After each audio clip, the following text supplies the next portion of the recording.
खा बिस्मिल्लाहिर्रहमानिर्रहीम। आज हम नेक्स्ट टॉपिक पढ़ रहे हैं। बेसिकली वो है सॉल्युबिलिटी प्रोडक्ट। क्या? Solubility product. लेकिन सॉल्युबिलिटी प्रोडक्ट के साथ साथ मैं थोड़ा बहुत डिस्कशन आयनिक प्रोडक्ट के बारे में भी करूंगा। ठीक है। एक्चुअली सॉल्युबिलिटी प्रोडक्ट और आयनिक प्रोडक्ट को हम इस तरह डिफाइन करते हैं कि दिस इज बेसिकली, ये जो आयनिक प्रोडक्ट है, this is basically product of ions. Product of ions, ions की मल्टीप्लिकेशन को प्रोडक्ट ऑफ टोटल आयंस लिखो, या product of all ions, product of all positive and negative ions. किसी solution में उसके सब पॉजिटिव और नेगेटिव आयन की मल्टीप्लिकेशन को हम आयनिक प्रोडक्ट कहते हैं। जबकि सॉल्युबिलिटी प्रोडक्ट क्या चीज है? Solubility product is basically product of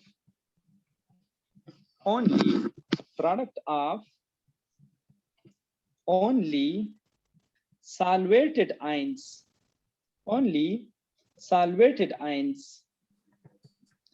ये सॉल्वेटेड आयंस की मल्टीप्लिकेशन है। Product of only solvated ions. कैसे?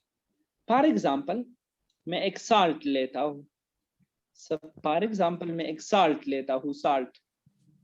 सपोज ये मेरे साथ एक बीकर है, उस बीकर में मैंने जो है ना वो एक साल्ट ले लिया है। सपोज वो साल्ट जो है वो AgCl है, तो इस सोल्यूशन में Ag आयंस होंगे और क्लोराइड आयंस होंगे, Ag आयंस होंगे और क्लोराइड आयंस होंगे। बहुत सारी Ag आयन और बहुत सारे क्लोराइड आयन इसमें मौजूद होंगे। ये देखिए, दिस इज Ag आयन और ये हो गया क्लोराइड आयन। बहुत सारे Ag आयन और बहुत सारे क्लोराइड आयन है। अब ये जो टोटल क्लोराइड और टोटल सिल्वर आयन है, उसकी मल्टीप्लिकेशन को all Ag ion and chloride ion की जो प्रोडक्ट है, उसको हम आयनिक प्रोडक्ट कहते हैं। मगर इस Ag में से कुछ आयंस और इस क्लोरीन में से कुछ आयन ये डिसॉल्व हो जाएंगे, उसके इर्द गिर्द सॉल्वेंट के मॉलिक्यूल जो है सराउंड हो जाएंगे, तो ये हल हो जाएंगे। तो product of the solvated ion, वो आयंस जो हल हो जाते हैं, उस आयंस की मल्टीप्लिकेशन को हम क्या कहते हैं? शाबाश, सॉल्युबिलिटी प्रोडक्ट। जो हल हो जाते हैं, ओनली सॉल्वेटेड आयंस की जो प्रोडक्ट है, उस प्रोडक्ट को हम सॉल्युबिलिटी प्रोडक्ट कहते हैं। आप मेरी बात को समझ गए कि नहीं? ये बहुत सिंपल है, इसको देखो। सॉल्युबिलिटी प्रोडक्ट क्या चीज है? सॉल्युबिलिटी प्रोडक्ट जो है, ये जो आयन सॉल्वेटेड होते हैं, जो आयन हल हो जाते हैं, उस हल हुए आयंस की मल्टीप्लिकेशन को हम सॉल्युबिलिटी प्रोडक्ट कहते हैं। आयनिक प्रोडक्ट किस चीज को कहते हैं? जो सॉल्युबल आयंस है और जो इनसॉल्युबल आयंस है, मतलब टोटल आयंस जो है, उसको हम आयनिक प्रोडक्ट कहते हैं। उसको हम क्या कहते हैं? आयनिक। अब देखिए, फॉर एग्जांपल मैं एक साल्ट लेता हूं, वो साल्ट मेरे साथ है AXBY, ये एक साल्ट है। जब इसको हम आयोनाइज करेंगे तो ये हमें दो आयंस देंगे, एक होगा A आयन और दूसरा होगा B आयन। शाबाश, एक होगा A आयन और दूसरा क्या होगा? B आयन होगा। अब इसमें A कितने हैं? शाबाश बोलो, इसमें A कितने हैं? X, तब इधर X लगाएंगे। और इसमें B कितने हैं? Y, तब इधर Y लगाएंगे। अब A पर कौन सा चार्ज होगा? शाबाश, A पर प्लस होगा और B पर नेगेटिव होगा। लेकिन A पर प्लस जो होगा वो इसका Y वैल्यू होगा। ये चार्ज को आप लिखना चाहते हैं तो इसका X जो है ये इसका चार्ज हो जाएगा और उसका Y जो है इसका चार्ज हो जाएगा। मतलब मेरा मतलब क्या है? मेरा मतलब ये है, फॉर एग्जाम्पल मैं एक और एग्जाम्पल आपके साथ प्रैक्टिस करता हूँ। सपोज ये है A2B2। अब जब ये आयनाइज होता है तो मेरे साथ दो आयंस बनेंगे। बोलो, एक क्या बनेगा A और दूसरा क्या बनेगा B। इसमें A कितने हैं? A कितने हैं? 2 शाबाश। तो 2A लिखेंगे। और इसमें B कितने हैं? 2। ठीक है, तो अब A पर कितना चार्ज आ जाएगा? +2। और B पर कितना चार्ज आएगा? -2।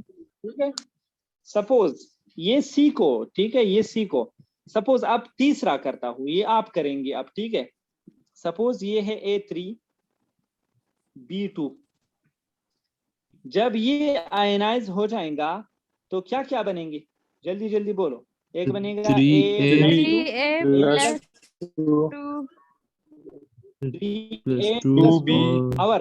और क्या? 2B-3 देखिए, इसका जो चार्ज होगा ये इसका होगा और इसका जो चार्ज होगा ये इसका होगा। आप मेरी बात को समझ गए कि नहीं? -3 आएगा, -3 होगा। ठीक है, ये क्या होगा? -3 आ जाएगा। आप मेरी बात को समझ गए कि नहीं? आप आयनाइजेशन को सीख गए? Yes sir. आयनाइजेशन को सीख गए कि नहीं? यस। फॉर एग्जाम्पल अभी मैं आपसे एक क्वेश्चन पूछता हूँ कि इसका आयोनाइज फॉर्म कैसा होगा? ये है AlCl3। जब इसको आप आयोनाइज करेंगे तो इसके क्या क्या आयंस बनेंगे? बोलो। सर Al एक बनेगा एल्यूमिनियम और दूसरा बनेगा Cl नेगेटिव। Al+3Cl-1। जी बिल्कुल, Al+3 और कितने Cl बनेंगे? 3 एग्जाम्पल। अब आप लोग बता रहे हैं कि इसका आयनाइजेशन कैसे होगा, इसके कितने आयंस बनेंगे? Sir 2 sir. 2। एक कौन होगा? X। और दूसरा कौन होगा? Y। दूसरा कौन होगा? 4y-3। आप मेरी बात को समझ गए? अब इसमें X कितने होगी? X 3 sir. 3। और इसमें Y कितने होंगे? 4। अब X का चार्ज क्या होगा? X का चार्ज -4 +4 होगा। प्लस और Y का 4 चार्ज क्या होगा? -3। देखिए, अगर आप इसको इस तरह नहीं समझ पा रहे हैं तो मैं आपको समझाता हूं। देखिए, टोटल चार्ज X3Y4 पर 0 है। तो जब आप 3 × +4 करते हैं तो क्या आंसर आ जाएगा? +12। और जब आप 4 × -3 करते हैं तो क्या जवाब आ जाएगा? -12। तो +12 और -12 एक दूसरे को कैंसिल करेंगे तो टोटल चार्ज विल बी 0। तो टोटल चार्ज 0 हो जाएगा। ठीक है, तो आपने आयनाइजेशन को इस तरह करना है कि आयंस पर जो चार्ज आ जाएगा वो चार्ज ऑलमोस्ट 0 होगा, 0। अब यहाँ पर देखो, हमने आयनाइजेशन सीख लिया। अब ये आयनाइजेशन जो मैंने यहाँ पर लिख लिया है, दिस इज बेसिकली रिवर्सिबल। यहाँ पर जो आयनाइजेशन है, क्या ये रिवर्सिबल है कि नहीं है? हाँ, ये रिवर्सिबल है। तो मतलब हम सॉल्युबिलिटी प्रोडक्ट ऐसी स्पीशीज का लिखेंगे जिसमें आयनाइजेशन रिवर्सिबल हो। आपने NaCl का जिक्र किया, तो NaCl में तो आयनाइजेशन इरिवर्सिबल होता है, तो उसकी Ksp वैल्यू नहीं होगी। उसकी Ksp वैल्यू हम नहीं लिखते हैं। आप मेरी बात को समझ गए? This is basically solubility product जो है, this is basically sparingly soluble salt. ऐसे साल्ट जो पार्शियली आयनाइज होते हैं, जिसका कुछ हिस्सा आयनाइज होता है और कुछ हिस्सा आयनाइज नहीं होता है। मतलब आयनाइजेशन होता है और वो आयनाइजेशन जो है वो आयंस दोबारा कंबाइन होकर फिर सॉलिड हालत में चले जाते हैं। तो अभी मैं आपको एक बात बताता हूं। यहाँ पर देखो, यहाँ पर मैंने लिख दिया सॉलिड, X के साथ मैंने लिख दिया एक्वियस, Y के साथ मैंने लिख दिया एक्वियस। ठीक है, अब उसके लिए हम लाप्मा सेक्शन लिखते हैं। लाप्मा सेक्शन लाप्लास एक्शन कैसे होता है? Kc इज इक्वल टू, बोलो, x प्रोडक्ट लगाएंगे प्लस 4 टू द पावर 3, पहले हम प्रोडक्ट को लिखेंगे, y minus 3 to the power 4, इसको डिवाइड करेंगे किस चीज पर? इसको डिवाइड करेंगे हम x3 y4 पर। सर वो तो सॉलिड है सर। सॉलिड है सर। सॉलिड है। हाँ, एक मिनट, यही बात मैं आपको समझाने वाला था। क्योंकि यहाँ पर x3 y4 सॉलिड है, तो हम Kc में सॉलिड को लिखते हैं? No sir. नहीं लिखते हैं। और सॉलिड इसीलिए नहीं लिखते हैं कि ये सॉलिड कांस्टेंट रहता है। तो इस सॉलिड को हम इस Kc के पास लेके जाएंगे। इस सॉलिड को हम कहाँ पे लेके जाएंगे? शाबाश, Kc। अगर ये आ गया इधर, क्योंकि ये कांस्टेंट है, तो कांस्टेंट को कांस्टेंट के पास लेके जाएंगे, और बाकी जो आयंस है वो आयंस हम अपनी तरफ पे लिखेंगे। आप देखो, बाकी आयंस जो है उसको हमने अपनी तरफ पे लिख दिया। शाबाश। अब जब जो दो कांस्टेंट एक दूसरे से मल्टीप्लाई हो जाते हैं तो एक नया कांस्टेंट बनता है, तो वो कांस्टेंट क्या है? KSP। तो KSP इज इक्वल टू, शाबाश, h plus 4 to the power 3 y minus 3 to the power 4, y minus 3 to the power 4। आप मेरी बात को समझ गए कि नहीं? तो ये जो आंसर आ गया, this is basically product of solvated ions. ये क्या है? ये प्रोडक्ट ऑफ सॉल्वेटेड आयंस है। अब इस KSP की वैल्यू से हम बहुत सारे, शाबाश जल्दी करो, AuCl2 की आयनाइजेशन लिखो और उसकी KSP वैल्यू लिखो, KSP इक्वेशन लिखो।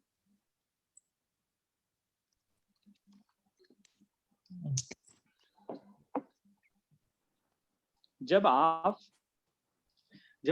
इसको आयनाइज करेंगे तो हमारे साथ दो आयंस बनेंगे, एक होगा Au और दूसरा होगा Cl। अब इधर देखो, यहाँ पर Au कितने हैं? एक ही है ना? और क्लोरीन कितने हैं? एक है सर। तो आप 2Cl लिखेंगे। अगर Cl3 था तो आप 3Cl फिर लिखेंगे। और इसके साथ साथ आप चार्ज को किस तरह लिखेंगे? चार्ज को, ये 2 जो है ये आप इसका चार्ज करेंगे +2, और यहाँ पर जो सिल्वर है वो सिल्वर एक ही है, तो ये 1 किसका चार्ज होगा? बोलो, ये क्लोरीन का चार्ज होगा, ये क्लोरीन का चार्ज होगा। शाबाश। तो ये हो गया आपके साथ क्या? Au +2 2Cl नेगेटिव की आयनाइजेशन। अब उसकी KSP क्या होगी? उसकी जो KSP है, that's will be KSP is equal to Au +2 into Cl -1 to the power 2। इसका KSP ये होगा, इसका KSP। शाबाश। मेरा क्वेश्चन है कि एक सैचुरेटेड सॉल्यूशन है, किसका सैचुरेटेड सॉल्यूशन है? AgCl का सैचुरेटेड सॉल्यूशन है, उसमें इतने Ag आयंस मौजूद है, तो आप KSP को कैलकुलेट करो। मैं आपको टिप्स देता हूं। पहले आप आयनाइजेशन लिखो, AgCl की आयनाइजेशन लिखो, फिर AgCl की KSP इक्वेशन लिखो, फिर उसके बाद कैलकुलेट। इसको हम कैसे कैलकुलेट करेंगे? इस तरह, KSP is equal to Ag ion into Cl negative ion. ये देखो, Ag ion into Cl negative ion, Ag ion into Cl negative ion, क्योंकि इसमें एक Ag है और एक Cl नेगेटिव है। ठीक है। अब चूंकि हमें Ag आयन का कंसंट्रेशन दिया गया है, वो कितना है? 1 मल्टीप्लाई बाय 10 to power -5। तो मैं आपसे क्वेश्चन पूछता हूं, जब AgCl की आयनाइजेशन होती है तो कितने Ag आयन बनते हैं? एक। तो कितने क्लोरीन बनेंगे? एक। जब एक Ag आयन बनता है तो एक क्लोराइड आयन बनेगा। तो जब 1 multiply by 10 to power -5 Ag ion मौजूद है तो 1 multiply by 10 to power -5 chloride ion होंगे। आप मेरी बात को समझ गए कि नहीं? सर ऑप्शन जितनी Ag आयन होगी उतने है ना, इसमें है, इसमें बिल्कुल खुला पड़ा है। तो यहाँ पर देखो इस क्लोराइड आयन के लिए लिखेंगे 1 मल्टीप्लाई बाय 10 टू पावर -5, 1 और 1 की मल्टीप्लिकेशन होके 1 आ जाएगा, और 10 multiply by 10 to power -5 into -5 का आंसर आ जाएगा 1 मल्टीप्लाई बाय 10 टू पावर -10। तो विच ऑप्शन इज करेक्ट?